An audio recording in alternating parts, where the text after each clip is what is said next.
வச்சது என்னமோ மலம் மட்டும்தான். ஆனா இவருடைய எண்ணம், இவருடைய எதிர்பார்த்தல், இவருடைய செயல்பாடு எல்லாமே அந்த மனிதருக்கு ஒட்டி இருப்பதை கண்டுபிடிக்கிறாங்க. இது ஒரு கதை கிடையாது, உண்மையில் நடந்த விஷயம். நீங்க போய் கூகுள்ல ஃபீக்கல் டிரான்ஸ்பிளான்டேஷன் அப்படிங்கறதோட ஆய்வு கட்டுரைகளை படிச்சீங்கன்னா அது தெரியும்.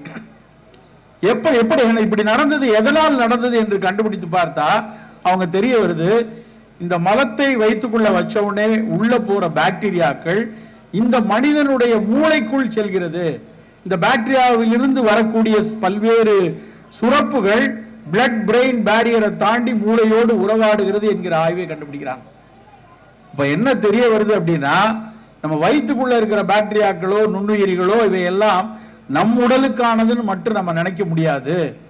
அவை நம்முடைய வெறும் ஜீரணத்துக்கு மட்டும் செயல்படல, அந்த ஜீரணத்தை தாண்டி பல்வேறு விஷயங்களுக்கு, உடலினுடைய எதிர்ப்பாற்றல் இருந்து, நினைவாற்றல் இருந்து, செயல்திறன்ல இருந்து, மெட்டபாலிக் பல நோய்களை கட்டுப்படுத்துவது வரைக்கும் இந்த பாக்டீரியாக்கள் நமக்கு உதவி கொண்டிருக்கணும் என்பதை அந்த ஆய்வு முடிவுகள் தெரிய வந்துச்சு.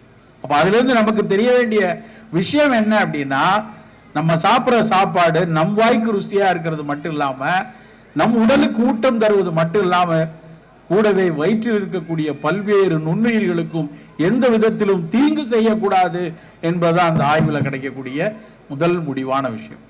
ரொம்ப ரொம்ப மிக மிக முக்கியமான ஒரு ஆய்வு.